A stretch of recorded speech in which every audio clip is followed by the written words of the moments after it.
अस्सलाम वालेकुम वरहमतुल्लाहि वबरकातुहू। माशरे में रहने के उसूल और आदाब बहुत सारे हैं जो बताए जाते रहते हैं और पढ़े जाते रहते हैं, और इतने हैं कि एक ही वक्त में ना तो बताए जा सकते हैं ना ही याद किए जा सकते हैं। लेकिन चंद पॉइंट्स मैं आज आपको बताने वाला हूँ कि जिन पर अगर हम लोग अमल करेंगे तो इंशाल्लाह हमारा बड़ा फ़ायदा होगा। इसमें से पहला पॉइंट ये है, किसी को एक ही वक्त में 2 मरतबा कॉल ना करें। इसका क्या मतलब है? इसका मतलब ये है कि आपने किसी को कॉल लगाया और उसने कॉल कट कर दिया, तो आप कॉल दोबारा उसी वक्त ना करें। हो सकता है वो बिज़ी हो सकता है किसी ऐसी जगह पर हो जहां आपको वो फ़ोन आपका रिसीव नहीं कर सकता, तो कुछ देर वेट करने के बाद आप दोबारा कॉल कर लें। बार बार कॉल करना है कि आपने एक मरतबा कॉल किया, फिर उसने कट कर दिया, फिर कॉल किया, फिर उसने कट कर दिया, फिर कॉल करते रहना, ये अच्छी बात नहीं है। और ऐसे ये कमी है काफ़ी लोगों में पाई जाती है। ऐसा भी होता है, आपने भी इसको फ़ील किया होगा कि आप फ़ोन काट रहे हैं बिज़ी होने की वजह से, लेकिन सामने वाला धड़ाधड़ करा ही जा रहा है। जैसे मस्जिदों में भी आमतौर पर एक बंदा है, इत्तेफाक से उसका मोबाइल रिंग पर रह गया, अब फ़ोन आता है, मोबाइल बजने लगता है, वो बेचारा नमाज की वजह से फ़ोन काट देता है, इधर कटा नहीं, उसके बाद फिर किसी ने डायल कर दिया। जब वो ये देख रहा है कि ये फ़ोन काटा जा रहा है, तो नहीं करना चाहिए। क्या पता बंदा किस सिचुएशन में फंसा हुआ है, एक बात। दूसरी बात ये कि अगर वो फ़ोन नहीं काट रहा है बल्कि रिसीव नहीं हो रहा है, किसी वजह से आपने फ़ोन किया और वो रिसीव नहीं हुआ, तो आप एक मरतबा कॉल कर लें। अगर ज़्यादा ज़रूरी बात नहीं है तो दोबारा भी कॉल ना करें, मुनासिब यही है उसी वक्त, अगर फ़ोन रिसीव नहीं हुआ। लेकिन अगर ज़रूरी बात है या आपको बात करनी है तो 1 या 2 या 3 मरतबा लास्ट है आप कॉल करें। अगर आपका फ़ोन रिसीव होता है तो ठीक, वरना ना करें। लेकिन अगर इमरजेंसी है तो एक मजबूरी की बात है, वो अलग है, वरना 3 मरतबा से ज़्यादा कॉल नहीं करना चाहिए। 3 मरतबा इसलिए कि उसको भी जब वो फ़ोन उठाए तो उसे कॉल बैक करने में ये पता चल जाए, उसे एहसास हो जाए कि हाँ भाई, बंदे का जो फ़ोन था ये ज़रूरी बात थी, इसलिए 3 मरतबा इसने फ़ोन किया है, तो कर लेना चाहिए। लेकिन बार बार ज़्यादा फ़ोन करना इसलिए कि हो सकता है वो बेचारा सो रहा हो, उसकी नींद में खलल जो है पैदा करें आप, वो नहीं उठा रहा है नींद की वजह से कॉल, तो इस वजह से इन चीज़ों का ख्याल रखना चाहिए। बहरहाल इमरजेंसी की बात है, इससे मुस्तस्ना है कि अगर इमरजेंसी में आप ऐसा कर रहे हैं। इसके अलावा दूसरा पॉइंट्स हैं जो दोस्तों को एक दूसरे का ख्याल रखना चाहिए। दोस्तों में आपस में कुछ रिश्तेदारों में भी ये चीज़ पाई जाती है कि अगर कोई दावत आपको देता है किसी होटल या रेस्टोरेंट में, तो याद रखें वहाँ पर किसी महंगी चीज़ का ऑर्डर ना करें। ख़ासतौर पर वो चीज़ का ऑर्डर तो बिल्कुल ना करें जो आप अपने लिए या आप कभी अगर उनको दावत दें तो उनके लिए ये चीज़ नहीं ला सकते।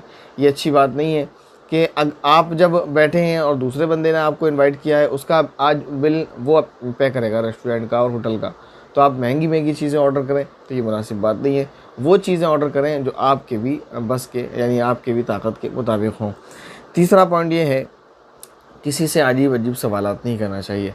मसलन किसी से यूँ कहना कि आपने अब तक शादी क्यों नहीं की, या कोई शादीशुदा है तो उससे यूँ कहना कि आपके अब तक बच्चे क्यों नहीं हुए, या कोई बच्चों वाला है उससे यूँ कहना आपके बेटा या बेटी की अब तक शादी क्यों नहीं हुई, आपने घर क्यों नहीं बनाया, आपने नई गाड़ी क्यों नहीं ली, अगर किसी ने पुरानी ले ली, या किसी ने नहीं ली अभी तक नहीं ली है तो उससे यूँ कहना कि आपने अब तक गाड़ी क्यों नहीं ली, या किसी ने कोई पुरानी ली है तो ये क्यों ले ली, किसी ने मोबाइल किसी तरह का लिया तो ये क्यों लिया, आपने दूसरा क्यों नहीं लिया। तो इस तरह की बातें नहीं करना चाहिए, क्योंकि क्या पता कौन किस हालत में कैसे अपनी ज़िंदगी गुजार रहा है। कि कोई बेचारा शादी करना चाहता है, उसको अच्छा रिश्ता नहीं मिल रहा है, असबाब उसके पैदा नहीं हो रहे हैं, तो बेचारा वैसे ही दुख में है, और आप उसके ऊपर एक और जो है सवाल दाग दें कि आपकी शादी क्यों नहीं। या इसी तरह कोई बच्चे वाला है, बेचारा अल्लाह ताला की मर्ज़ी है उसको बच्चे नहीं मिल रहे हैं, वो तदबीरें करके थक गया, और फिर आप उस पर एक और सवाल दाग दें कि आपके बच्चे क्यों नहीं हो रहे। तो ये सारी चीज़ें, इस तरह के सवालात नहीं करना चाहिए जो इंसान को तकलीफ़ का सबब बने। एक और पॉइंट है, वो ये है कि अगर आप सफ़र में जा रहे हैं और उस सफ़र में कोई आपका किराया किसी ने एक मरतबा दे दिया, तो दूसरी मरतबा ये आपका लाजमी फ़रीज़ा बनता है कि आप अगर जैसे मसलन मान लीजिए आप कहीं जाना है जिसके लिए आपको 3 गाड़ियाँ चेंज करनी है, बस है या ट्रेन है या कुछ भी है, मान लेते हैं टैक्सी है, तो एक मरतबा टैक्सी में अगर किसी ने आपका किराया दे दिया जो भी आपके साथ है, तो आपका लाजमी फ़रीज़ा बनता है कि दूसरी मरतबा उसकी किराया देने से पहले पहले आप किराया दें, उसका भी और अपना भी। ये ना करें कि आप बैठे रहें और वो आपको लेकर जा रहा है वही किराया देता रहे, तो ये भी नामुनासिब बात है। या एक तरफ से वो कंप्लीट किराया दे दे तो दूसरी जानिब से आप कंप्लीट किराया दें। बहरहाल ये कि दूसरे के ऊपर इस तरह बोझ ना बने। एक और पॉइंट है ये कि दूसरों के नज़रियात का एहतराम करें। इख्तलाफ करना अलग है, लेकिन उसके नज़रियात का एहतराम करें। ये दुनियावी मामले की बात चल रही है, दीनी मामले में नज़रियात का एहतराम नहीं किया जाएगा अगर वो उसूल दीन से टकराते हैं। अगर किसी का नज़रिया दीनी मामले में कुछ ऐसा है जो दीन के ख़िलाफ़ नहीं है, तो ठीक है, दुरुस्त है। तो दीन के अंदर अगर ऐसी कोई बात होगी जो ख़िलाफ़ दीन या ख़िलाफ़ इजमा है, उसूल दीन के ख़िलाफ़ है, और तो फिर वो बात जमहूर के जो ख़िलाफ़ है वो बात काबिल कबूल नहीं होगी, उससे मुराद नहीं है। अगर किसी का कोई नज़रिया है दुनियावी किसी मैटर को लेकर, तो उस नज़रिए का से आप इख्तलाफ तो कर सकते हैं, लेकिन उसका एहतराम करें, साथ साथ उसके साथ बदएहतरामी का मामला ना करें। जैसे 6 और 9 दोनों अपनी अपनी जगह सही हैं, लेकिन बस ज़ाविये का फ़र्क है। लिहाजा 6 को गलत कहना या 9 को गलत कहना ये बिल्कुल दुरुस्त नहीं है। तो ऐसे ही किसी का नज़रिया अलग हो सकता है, उस नज़रिए से आप इख्तलाफ कर सकते हैं, लेकिन जिसका वो नज़रिया है आप उसको गलत ठहराएं, ये बात बिल्कुल भी दुरुस्त नहीं है कि आप उसको बुरा भला कहें या उसको ज़लील करें।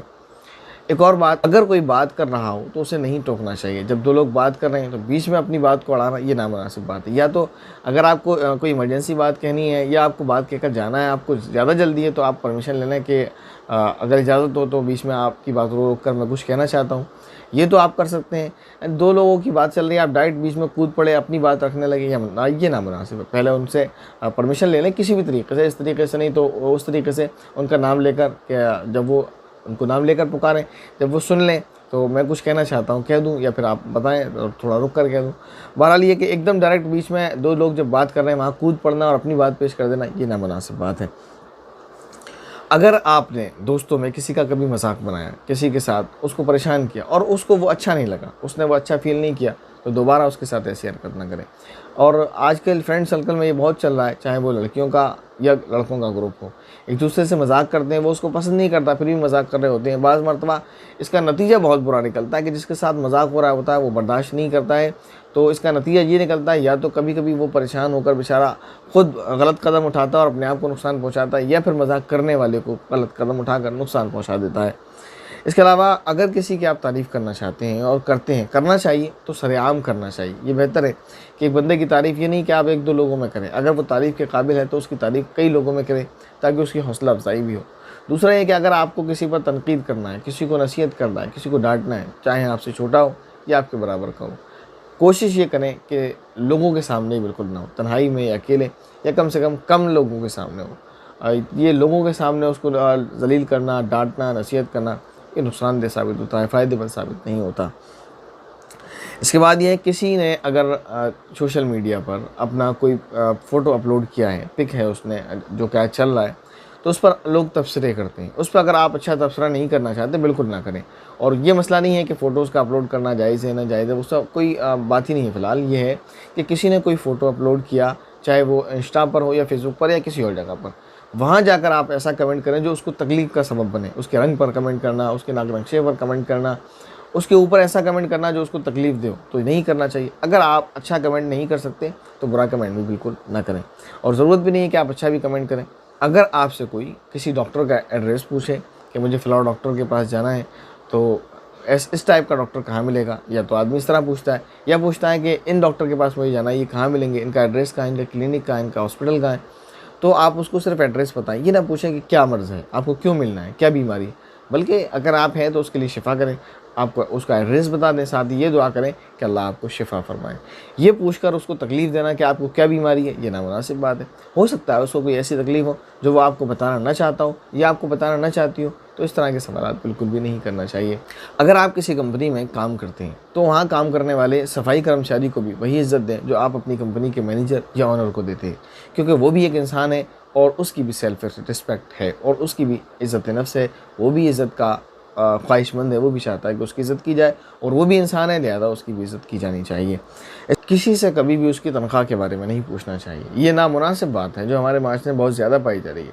लोग दूसरे से, अपने दोस्त से या किसी से भी उसकी तनख्वाह के बारे में पूछते हैं कि आप कितना कमा लेते हैं, या आप ये जो काम चला रहे हैं इसमें आपको कितना % मिलता है, कितना बच जाता है। इन सवालों का क्या मतलब है? अगर वो ज़्यादा कमाता है तो क्या आपको दे देगा, या आपको उसे दे देना चाहिए? वो तो हरगिज़ नहीं देगा। या अगर और क्यों देगा? या अगर वो कम कमाता है तो क्या आप उसको अपने पैसों में से देंगे? बिल्कुल नहीं देंगे।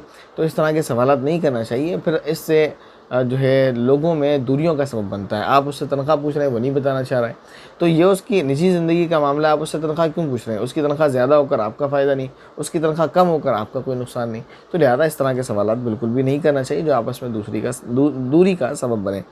इसके अलावा सीधी सी बात यह है, किसी के भी ज़ाती मामलात में, ज़िंदगी के उसके जो निजी मामलात है उसमें दखलंदाजी नहीं करना चाहिए। एक आखिरी बात और इम्पोर्टेंट बात वो ये है कि अगर आप किसी ऐसे सर्कल में दोस्तों अहबाब के बैठे हुए हैं जहाँ आपके दोस्त हैं, रिश्तेदार हैं और वो मिडिल क्लास या लोअर क्लास फैमिली से हैं या आपसे कम उनकी इनकम है, आपसे कम कमाने वाले हैं, तो वहाँ बैठकर उनके सामने अपनी अमीरी का, अपनी तनख्वाह का, अपनी गाड़ी का, अपने बंगले का और अपने पैसों का तज़किरा बिल्कुल भी ना करें। या इसी तरह आप किसी ऐसे सर्कल में बैठे हैं जहाँ पर कोई ऐसा शख्स है जो बे औलाद है, जिसको अल्लाह ने औलाद नहीं दी है, तो वहाँ बैठकर अपनी औलाद का तज़किरा ना करें, वहाँ बैठकर अपनी औलाद की खूबियों को बयान ना करें। उम्मीद है जो पॉइंट्स आपको बताए गए, जो चंद बातें थोड़ी सी बुज़ुर्गों से सुनी हुई, उसको नोट की हुई, वो कुछ आपको बताई, वो इंशाल्लाह आपके लिए कारगर साबित होंगी। आखिरी बात मैं बस आपसे यही कहना चाहूँगा, माशरे में खुश रहें, एक दूसरे को खुश रखें। अस्सलामु अलैकुम वरहमतुल्लाहि वबरकातुहू।